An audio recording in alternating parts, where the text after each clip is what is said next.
if you're trying to find a high limit soft pull loan with bad credit, I'm going to share some of the places that I would look at. Now, here's the thing about it. I always tell you guys, before you're going after these bad credit loans, because they have a higher interest rate, I would actually do things like this. First one, if you work in a job, I would go to the HR and I would file exempt. All right. The reason you want to file exempt, so that way you can bring more money home from your paycheck that stop taking taxes out. That way you don't have to turn over to getting these high interest rate loans if you can avoid it. All right. So that's number one, file an exempt. Number two is you may have moved, you didn't get your last paycheck, and you trying to wonder, well, do I have money out there, things of that nature. Well, number two, you would actually go to webapps.dol.gov. It's the Department of Labor, okay? This is what this is. It's the Department of Labor. And like if you had a paycheck that you never received, the company went out of business, you got laid off or something like that, but you never received any money and stuff like that, you go here and they can actually tell you if you have any outstanding money that you are entitled to. Okay, that's another one. Then you also have this. I love this one. This is unclaimed.org. Okay, so with unclaimed.org, here's the thing about it. You may have money, a relative may have money that's been deceased or something like that, that you have the rights to. You can go to unclaimed.org and you can see if you have money, especially like if you move to another state, right? And say that state had sued a company for a product it made and it made people sick, or you have bought a product, or you have joined a membership and they overcharge you on a gym membership or something like that, then this here company here, unclaimed.org, it will tell you, all right? So there's different places that you all can actually look up to try to find money. Again, that's the reason I always try to tell you all to search places like this first before you try to go after a high interest rate loan. That being said, the first lender that you're going to talk about is Reprise Financial. Okay? Now, here's the thing about it with Reprise Financial. The situation is they'll give you up to $25,000, okay? And it's through WebBank, all right? So here's the thing about it. If you are self-employed, then you may not qualify for Reprise Financial, okay? You may not qualify for Reprise Financial if you're self-employed. That's the reason I tell you, if you're doing Uber, Lyft, DoorDash, Instacart, whatever, independent contractors or whatever, even if you're a barber shop or something like that, then what you need to do is structure yourself as a business, put yourself on payroll, and then you will be able to get access to more money even if you have bad credit, okay? Now, with a lot of these lenders, they don't pull from the major credit bureaus, and we're going to talk about that in a minute. Now, your next lender is Max Personal Loans, okay? Now, here's the thing about it with Max Personal Loans, up to $50,000. This is a tribal lender, okay? So Max Personal Loans is a tribal lender. And so what it is that, again, where I talk about they don't do a hard pull on the credit. So here's their system that they would use. They may use Teletrack, right?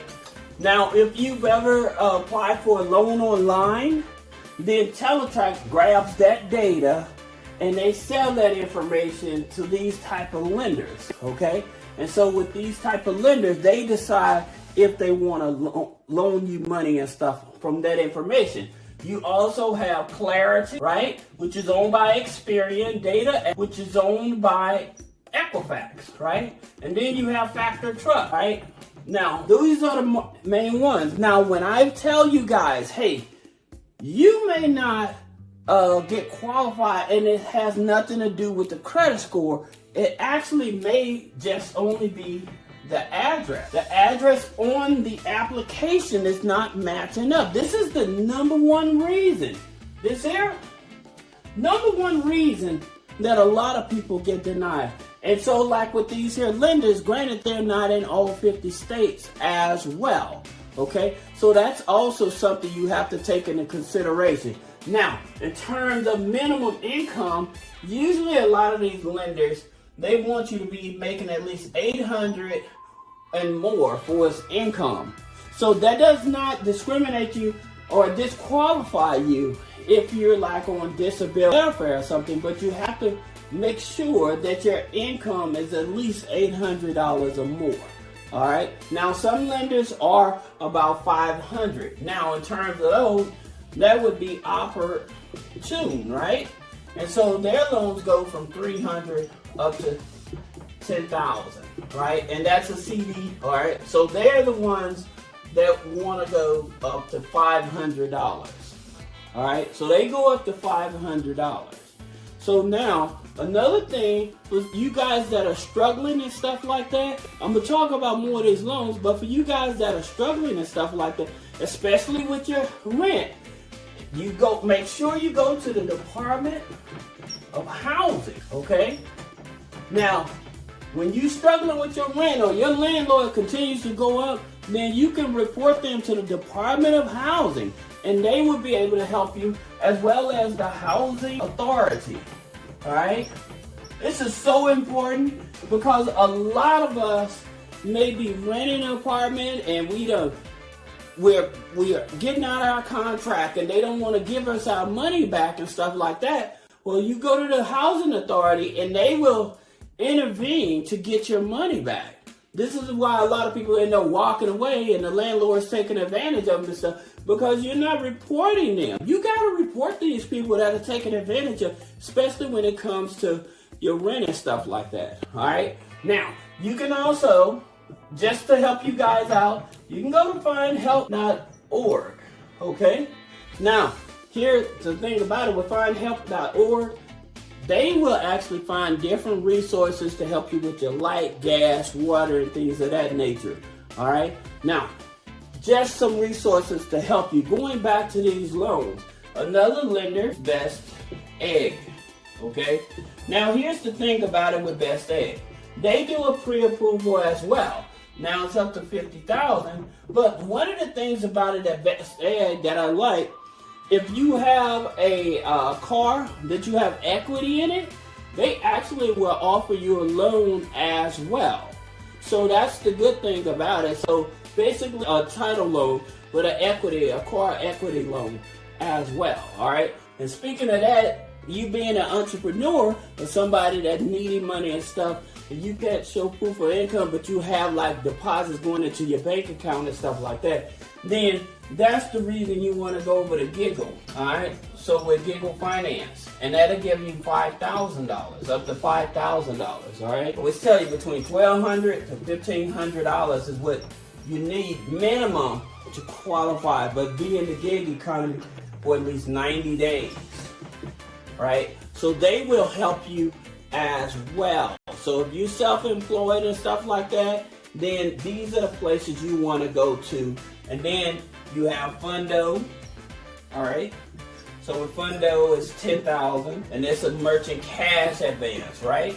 And so with that merchant cash advance, you have to be making minimum $1,500 a month. But they're not in New York and California as well. So that's something that you also have to consider. Let's talk about some of these other personal loans. Like you have Upstart, okay? Now here's the thing about it with Upstart. They go from $1,000 up to $50,000, right? Now, here's the thing about it with Upstart, talking about the credit bureaus.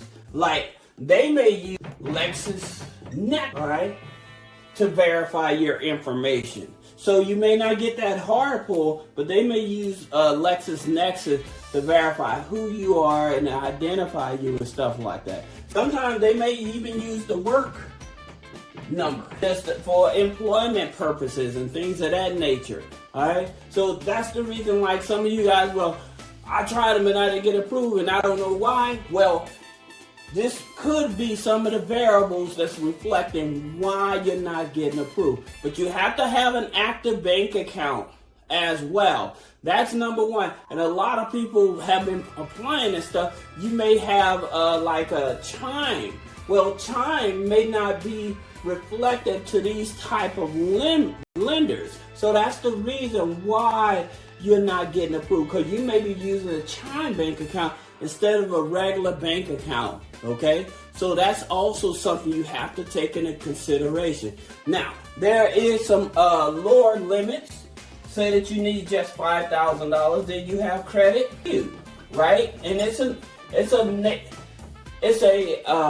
tribal lender as well, and they offer up to $5,000. Okay, again. So that's the thing about it. You have options, all right? But I always tell you, before you go after these high interest rate loans, why don't you try these here sources? If you can afford the time, I would try these here other sources to see if I can get any money before I go after these high interest rate loans, all right? Now, I hope that this helps you. If you have questions, click the link in the description, schedule a one-on-one consultation, and I'll see you in the next video.